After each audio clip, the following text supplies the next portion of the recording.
야 뭐야? 또 왔습니다. 뭐야 왜 또 왔어? 퇴근하려고 그러는데 왜 또 왔어? 오늘은 또 퇴근하시고 주로 어떤 일 하시는 또 영업맨이시지 않습니까? 뭐 퇴근하고 집에 가지 뭐 할 게 뭐가 있어. 또 아무래도 영업자의 퇴근은 또 다르지 않을까 싶어서 오늘 또 한번 와봤습니다. 그 이렇게 만난 김에 저녁이나 먹고 들어가자 그러면. 가자 저녁 먹으러. 좋습니다. 자. 유튜브 찍고 있어. 아 감사합니다. 네, 세미나 이제 끝나셨는데 또 상담 이후에 어떤 뭐 개인적인 연락이 오든가 반응이 좀 있었나요? 반응이 있었는데 너는 퇴근을 안 하고 맨날 왜 이러고 있는 거야? 세미나 그때 현장에서 봤지만 되게 늦은 시간까지 많은 분들이랑 상담을 했잖아 우리가. 근데 그 중에 두 분이 이제 우리에게 이제 컨설팅이라든지 이제 건물 리모델링에 대해서 이제 문의를 주셨어. 두 분씩이나요? 두 분이 문의를 주셔서 한 분은 내가 지금 컨설팅을 진행을 하고 있고 한 분 같은 경우는 이제 우리가 이미 건물을 갖고 계시는 분이어서 우리가 설계라든지 디자인 작업을 지금 하고 있는데 이거를 프로세스로 정리를 하자면 첫 번째 우리에게 의뢰 전화를 줘. 그러면 보통을 건물을 사시기 전 분들이 이제 우리한테 전화를 준단 말이야. 그러면 우리가 그 건물에 가. 그러면 그 건물을 봤을 때 이제 단점을 먼저 봐. 이 건물이 갖고 있는 단점. 뭐 확연하게 보이지. 뭐 승강기가 없거나 용적률이 남아 있는데 뭐 용적률을 다 찾지 못했거나. 그 다음에 우리가 이제 상권을 한번 봐. 왜냐면 그 상권이 어떤 상권인지에 따라서 어떤 식으로 밸류업을 해야 되는지가 이제 구분이 되거든. 예를 들어 뭐 오피스 상권 한가운데다가 뭐 주택을 할 수도 없고. 그러니까 상권을 좀 봐야 돼. 근데 이게 상권을 본다는 게 단순히 뭐 인터넷에서 이렇게 본다기보다는 이제 우리가 이제 빅데이터가 있어. 우리 회사가 이제 40몇 년간 하다 보니까 어느 지역에는 어떤 업종들이 되고 어느 지역에는 어떤 것들이 되고 뭐 카드 매출은 얼마나 나오고 여기 상권은 어떻고라고 하는 우리 회사만의 자체적인 프로세스가 있단 말이야. 거기에 일단 부합하는지를 한번 봐. 이게 성공이 가능한지 안 성공 가능한지. 그럼 이제 그 다음에 예를 들어 상권 분석을 하고 대략 그 다음에 외관 디자인 설계를 우리가 해. 그래서 설계를 하고 시공을 해. 우리가 임대를 맞춰. 근데 임대를 그냥 맞추는 게 아니라 그 다음에 제일 중요한 게 이제 매각이야. 이 모든 거를 다 하는 이유가 우리가 돈을 벌려고 하는 거잖아. 그렇죠. 돈을 벌려면 팔아야 되잖아. 팔아야죠. 그럼 이제 파는 게 가장 어려운데 이거는 좀 내 노하우야. 과장님 그러면은 건물주분들이 이렇게 상담을 오셨을 때 좀 공통적으로 좀 가장 많이 물어보는 것들이 어떻게 좀 있을까요? 가장 많이 물어보는 거는 큰 꿈을 가지고 오시는 거지. 그게 무슨 소리냐면 봐봐, 중개법인들이나 이런 분들은 물건이 나쁘다라고 얘기를 하지 않아. 그쵸. 다 자기 거 좋다고 해. 근데 봤을 때 막 큰 꿈을 갖고 오셔. 막 이거 메디컬도 될 것 같고 막 오피스도 다 될 것 같아. 근데 사실상 우리가 되는지 안 되는지 많이 해봤잖아. 그리고 아까도 내가 말했다시피 그런 업종들은 필요 조건들이 있어. 오피스 같은 경우는 최소 층고가 3m는 나와야 돼. 오피스 같은 경우는.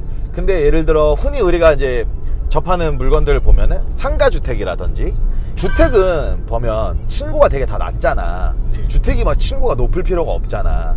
그렇기 때문에 주택 부분들의 층고는 보통 2.5에서 2.2m가 통상적이야. 근데 요즘에 다 냉난방기 시스템 에어컨 들어가야 되잖아. 그러면 냉난방기 시스템 에어컨이 천장에서 한 60cm 정도 정도 떨어져서 단단 말이야. 그러면 냉난방기 밑에서의 밑에 층고는 만약에 2.2라면 2m밖에 안 나오는 거고, 그럼 그게 굉장히 낮아.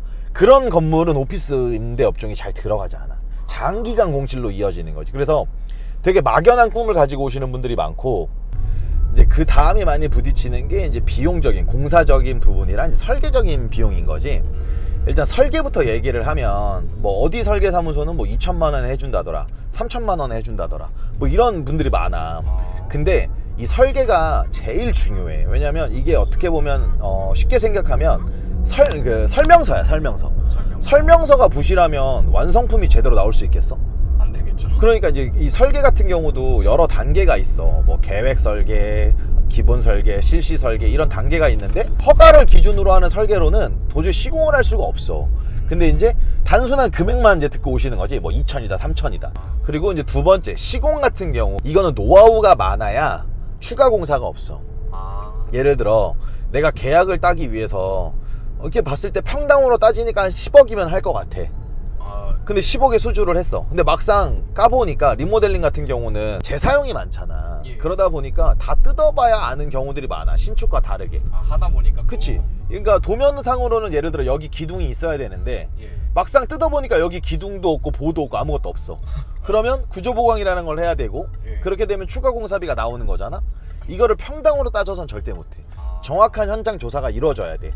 그러니까 우리는 많이 해봤잖아. 예. 처음에 우리가 계약을 수주를 하게 되면 보통 이제 추가 공사비는 그렇게 크게는 없어.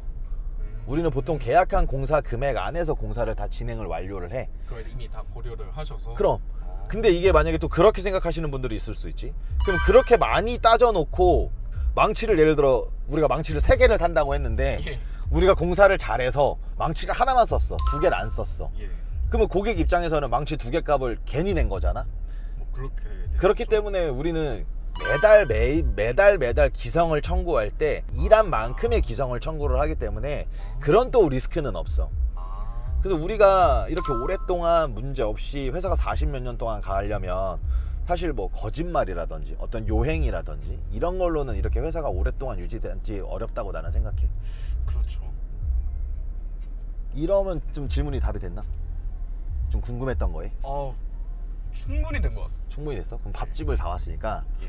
너 닭도리탕 좋아하냐? 아, 저 닭도리탕 환장합니다. 오늘 닭도리탕 먹고 또 내일도 힘내보자.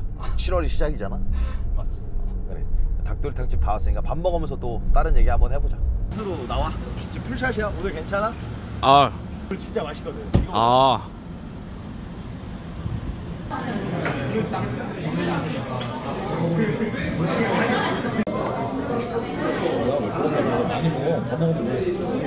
일단 많이 먹어. 먹고 얘기하자. 빨리 먹어. 네, 식사 맛있게 하셨습니다. 야, 다 먹었다. 내가 더 열심히 하자 또. 예.